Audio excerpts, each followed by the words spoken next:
Guys, the Detroit Pistons have finally hired a president of basketball operations, and his name is the Alaskan Assassin.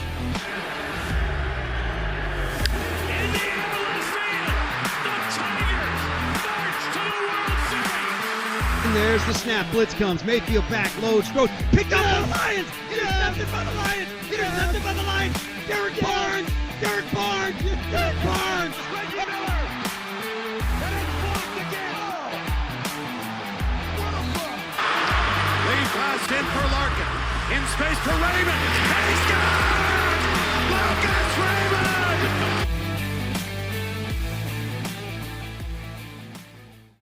Welcome to Detroit Sports Talk. I am your host, Bobby Buckets, and I would like to thank you for taking the time to talk some Detroit sports today. Be sure to like the show, subscribe to the channel, comment your thoughts on today's topics, or reach out to me on Twitter at Bobby Buckets.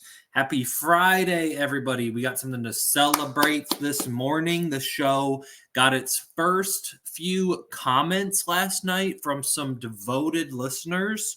And so I want to go ahead and give them a shout out real quick. The first one, a great positive comment who called it a great episode from Brendan Birchie, 5762. So shout out to Brendan Birchie, 5762.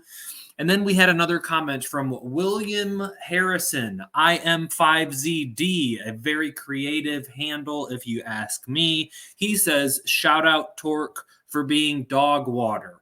Not a great compliment to Torkelson, but to each his own.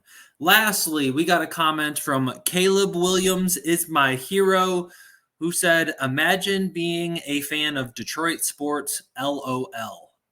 I think Caleb Williams is my hero is an 8-year-old who was on his mom's iPad. So the mother of Caleb Williams is my hero. Please take your iPad back from your son. All right. Let's briefly touch on NBA basketball last night where the Celtics took a 2-0 lead. Tyrese Halliburton hurt the same hamstring that pulled him out of games earlier this season. If Tyrese Halliburton is out, he's the guy who is the engine for the Indiana Pacers, leading the league in assists. If he is out, I think we are pretty close to saying your Boston Celtics are the Eastern Conference Finals champions. So we'll see who they could be facing up against from the Western Conference Finals. Dallas is up 1-0. They play tonight. We'll see if the T-Wolves can tie it up. The Tigers started a 4-game series last night against the Toronto Blue Jays. And actually, let's do a segment on the Tigers real quick. Let's actually do one. The Tigers lost 9-1. All right, now that is over with, let's go ahead and get into the news of the Pistons hiring a new president of basketball operations, and his name is Trajan Langdon. Trajan Langdon, known as the Alaskan Assassin. Why is he the Alaskan Assassin? Well, he was born in California, ended up moving to Anchorage, Alaska. So he actually played his high school ball at East Anchorage High School. Of course, set the state record with 2,200 career points. So that dude was a straight bucket getter, and he was a 3-time Alaskan State Player of the Year. He won the state championship in 1994, played in the McDonald's All-American game, and won the three-point shooting contest as well. He moved on to play Division I ball at Duke. He actually set the record for the most career three-point field goals made until somebody by the name of J.J. Redick came around in 2006 and broke that record. But that is where he earned his nickname, the Alaskan Assassin, was because of his play at Duke. The dude was a baller. He actually had a baseball career as well. He was selected in the 6th round of the 1994 Major League Baseball draft out of high school. So got drafted to the Padres out of high school, went to Duke to play basketball. After playing basketball at Duke, he was drafted by the Cleveland Cavaliers in 1999. So he played a couple years in the NBA, a 3-year career, but then moved on to playing in the Euro League. So he was a baller in the Euro League. He's a 2-time Euro League champion. He won in 2006 and 2008. He was the Euro League Final Four MVP in 2008. And he also was a 2-time All Euro League first team player in 2007 and 2008. So he had a great college career at Duke. He could have played baseball, got drafted into the MLB. And even played professionally overseas. So this guy has about as much playing experience in different scenarios as anybody out there. And he graduated from Duke. So he has a degree in mathematics and history, which your boy has exactly the same degrees in math and history. So honestly, he just seems like a big nerd who's an athlete at the same time. And that was all I could have hoped for, honestly. For this hire. We talked about it in an episode earlier this week, but he was a scout for the Spurs, moved on to like director of player development with the Cavs, and then from there moved on to assistant GM to the Nets, GM of the Pelicans after that, and now he's on to being our POBO for the Detroit Pistons. So that guy has continuously been promoted since 2012. Over the last 12 years, he's had like 4 major promotions, never been fired and only been promoted. He's the hot name right now, and the Detroit Pistons scooped him up. So that is your background info on Trajan Langdon. Do you like the hire? Do you like the Langdon hire? Were you expecting somebody else? Or did you want them to wait to Connolly? I don't know if they could have waited that long, but go ahead and sound off in the comments like Caleb Williams is my hero, or let me know over on Twitter. Moving on to the second topic, and I think this is going to be the biggest question that everybody has, and that is what's going to happen to Troy Weaver and what's going to happen to Monty Williams. So let's first review. It was reported by Amari Sankofer II and James Edwards III that whoever they hire is going to have full power to do whatever they want with Troy and Monty. That idea was doubled down on yesterday by James Edwards III, who, quote, said that he will have full autonomy over those decisions. So the future of Monty Williams, the future of Troy Weaver, all rest on Langdon's hands. Now, James said that he doesn't think there will be an opening, like an introductory press conference, until decisions are made on Troy and Monty, because he thinks setting Trajan up into a press conference when those decisions haven't been made, it's going to be the only questions that he gets. What are you going to do with Troy? What are you going to do with Monty? So he can get those decisions out of the way first, and then come into the press conference maybe a couple weeks after with those decisions already happened to have been made. So I think the biggest news that came out of yesterday, and it came from The Athletic, it came from James Edwards III, is that Gores is willing to eat the rest of Monty's contract. So there's something like $60 million left on that deal. The nice thing about it is it does not affect your cap space. You can pay a coach whatever. It does not matter if you fire him with $60 million left. It does not matter if your owner is willing to pay it. And if there's one good thing to say about Tom Gores is that he's got a boatload of money. He knows it, and he's willing to spend it, honestly. So my prediction for Troy Weaver, Troy has been the decision maker the past couple of years. You could say his drafting has been decent. You could say his free agency and trade departments have not. Me personally, I'm firing Troy. Let's just go ahead and start with a brand new culture from the top down. Does Troy would essentially be demoted in this case? They hired somebody to work above him because he wasn't good enough. So at that point, why does Troy stick around? Do you make him your head of your scouting department and let him deal with drafting, because that kind of seems to be where his strengths are? And then Trajan can be the ultimate decision maker still. But even then, why why would Troy say yes to that demotion? Maybe he would if he, feels like he overstepped what he could have done in this role, and so wants to take a smaller role. I just think most of all, you're probably going to remove Troy from the organization and just let this be Trajan's show. My prediction for what happens to Monty, I do think if somebody is going to stay, I think it's going to be Monty. But I also think Monty did not do a great job given the cards that he was dealt. He was not dealt great cards, but he also didn't do himself any favors. We know about the all bench lineups. You had terrible bench players, yet you continuously played a 5-man bench lineup or even went 11 deep into the rotation and were playing 6 guys off the bench. You brought Jaden Ivey off the bench in terms of Killian Hayes. Killian Hayes has not stepped foot in the NBA, hasn't even sniffed the NBA since he was released by the Pistons. So you were essentially starting a non-NBA player instead of starting Jaden Ivey. So does Monty want to stick around on a rebuilding team? It doesn't seem like he was thrilled about just like being here. It didn't seem like his effort was fully into it. I personally would move on from Monty, but if I had to pick one of the two more likely to stay, I think it would be Monty. I think Troy's days are done. I want to get a little bit wild, though. I'm going to pick a new GM and a new coach. So let's say Troy is fired. Let's say Monty is fired. You got to get a quick turnaround with the draft, and essentially a month from now, you got to go get a new GM and you got to get a new coach.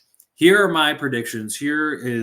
I'm just going off of connections based. Here's my prediction. So I think with Trajan Langdon as a Duke player, as an NBA player, I think there's a possibility you could go full Duke across your GM and your head coach. So for GM, I wonder about the possibility of hiring Shane Battier.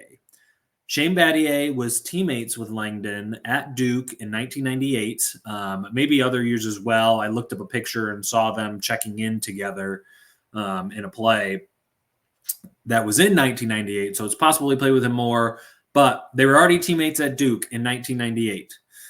Shane Battier has connections to Michigan. He grew up in Michigan. He was actually born in Birmingham. So he's born right down the road, 20 minutes away, and attended Detroit Country Day. So Shane Battier won Mr. Basketball in 97, became teammates with Langdon at Duke in 1998. After Shane retired, he worked as a director of analytics. So Shane Battier is known as being an analytical guy. He's, again, another sports guy, super smart, went to Duke, big nerd. I want nerds in the front office. So he worked as director of analytics for the Heat in 2017. He stepped down in 2021 and is now a consultant for the organization. I would love a big analytics guy as your GM, which also means the guy above him, your president of basketball operations, is going to be a big analytics guy. So the connections there, and based on who Shane Battier is, based on his connections to Langdon, to Duke, to Michigan, being an analytical guy, I would love Shane Battier as the GM. And then maybe you've already made the connection for the head coach, but which player was the one to break Trajan's 3-point record at Duke? JJ Redick. JJ Redick was also the first player signed by Trajan in New Orleans in 2019. So once Trajan moved over to the Pelicans and took over as their GM role, now they still have David Griffin over there. They still have their own POBO as well. So Trajan wasn't the only one making those decisions, but the first player signed when Trajan was there was JJ Redick. And JJ has the Duke connection. He's currently interviewing for head coaching jobs right now. I think we're very, very close to JJ Redick being a head coach in the NBA. And his podcast is so informative of them breaking down the plays and just learning kind of the philosophies that JJ Redick likes as, I guess, just in general, referring to the NBA. He talks about the importance of threes all the time. He's an analytical guy. He knows the future of the NBA is to continue to shoot threes. They're just worth more than twos. And if you can hit them at an efficient rate, you're going to score more points than other teams in the NBA. So there are connections to Shane Battier, to JJ Redick. That is my prediction. I have not heard a whisper of anything of that actually being a reality. But I'm going to go with Shane Battier. I'm going to go with Troy and Monty, both fired, and they are replaced by two fellow Duke guys, Shane Battier and JJ Redick. But what do you think should happen to Troy and Monty? Are they staying? Are they going? What are your thoughts? Let me know in the comments or over on Twitter. The last topic that I want to talk about are possible player connections. So we talked about what could happen between the GM, the coach, but now immediately when you see an executive from one team move to another team, immediately there's usually what players can then travel with that new executive to their new team. And of course, there's been Brandon Ingram whispers, not just related to the Pistons, but also just moving on from him from New Orleans for a couple weeks now. I do not think Brandon Ingram is actually a target now. I actually think this makes Brandon Ingram less likely to join Detroit. So let me explain why. Number one, you're going to have to give up assets to give him. The trade that I have seen the most is trading our 5th pick and Jalen Duren for Brandon Ingram in their 21st pick. So you're going to give up a top 5 pick and one of the best young centers in the league, 20 years old, still can't order a beer at a restaurant, Jalen Duren.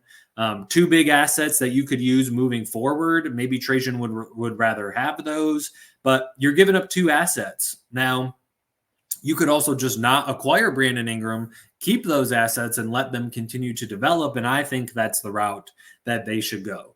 The biggest reason why New Orleans is trying to move off of Brandon Ingram is because he wants a max contract. He's got 1 year left on his deal. And a max contract for him is going to be more than $50 per year. So he's going to be super expensive. His demands are very, very expensive. He plays 65, 70 games. So he's going to miss 15 games every year. He likes to kind of play iso ball and play in the mid-range, which is kind of Cade's deal already. So I'm not sure he's a great fit with Cade, but most of all, I think if the team that wants to get rid of him has their executive change teams, it doesn't make sense to me as the guy who's going to know the most about Brandon Ingram, the guy who possibly did not want Brandon Ingram on the Pelicans. Why would he then want to bring him to his new team, the Pistons? So I actually think Langdon moving to Detroit means it's even less likely now that they're going to get Brandon Ingram, which I think is a good thing. The player that I would actually look at as the connection that makes more sense is Najee Marshall. Najee Marshall was found as an undrafted free agent, so he was not he went undrafted in 2020, and Langdon and their front office at New Orleans signed him to a 2-way contract. So they had him in the G League, signed him to a 2-way deal. After they saw his play, they signed him to a full-time deal, signed him to the team full-time. The only issue with Najee is that he's going to sit behind Brandon Ingram. He's going to sit behind Trey Murphy, Herb Jones, maybe even Dyson Daniels. They're just so loaded with wings over there that he just really didn't get the opportunity. Hey, the team that Langdon just joined, you could have an opportunity for a 3-and-D wing on the Pistons. So Najee played in 66 games this season. He averaged 7 points, 4 rebounds, and 2 assists in 19 minutes. But most importantly, he shot 46% from the field, 39% from 3, and he did that on 2.3 attempts per game. So he didn't do it on a ton of volume if you're really only getting up 2 attempts per game, but you also only played 19 minutes per game. So can that 39%, can he shoot 39% on the Pistons on 5 attempts per game? Can he still continue with that efficiency if his volume were to improve? That's the guy that I'm willing to bet on. I think he's 26 currently. He joined the league at 23. So he's been in the league for 3 or 4 years at this point. Still kind of younger, kind of like Fontecchio. Fontecchio is on a rookie deal despite him being 27. Just kind of an older guy who joined the league later, who maybe you can get for cheap. You could use the biannual exception of around $8 million. Could you get Najee Marshall for 3 years, $24 million with a team option on the third year? Maybe. What I think is one fun wrinkle, though, talking about player connections, James Edwards III reported on his podcast yesterday. He had an emergency pod come out. New Orleans tried to draft Isaiah Stewart, and New Orleans has also tried to trade for Isaiah Stewart while he's been on the Pistons. So I find that to be very interesting, where a big topic right now in Pistons world is that they need better rim protection. Stewart is a smaller center, but provides that rim protection. And it makes me wonder if they're going to move Stewart full-time to the backup center. You could do 24 minutes of Jalen Duren, let him play the first 6 minutes of the first quarter and let him play the last 6 minutes of the second quarter, and then give Stu the other 24 minutes. So they're splitting 24-24 at center. You get a rim running big, and then you have a defensive 3-and-D center coming off the bench, give you 2 different looks at center. I really, really like that. So it just makes me curious what their opinion is of Stu, given that they tried to draft him, tried to trade for him. They must have high expectations for him. And I wonder if instead of him playing power forward, like essentially Troy and Monty have had him do, I wonder if he'll take those backup center minutes now. And a lot of people have been asking for that. So those are my predictions for the Pistons moving forward. I am going to go with Shane Battier being hired as GM once Troy is fired, JJ Redick being signed as head coach once Monty is fired, and the only Pelicans player that is going to join the team is Najee Marshall, and it will not be Brandon Ingram. That is going to be it for this episode of Detroit Sports Talk. I want to thank you guys for taking the time to talk some Detroit sports today. Be sure to like the show, subscribe to the channel, comment below to share your thoughts on today's topics, and be sure to follow me on Twitter at Bobby Buckets.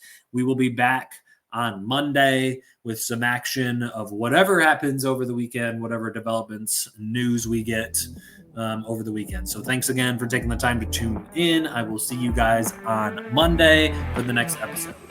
Peace.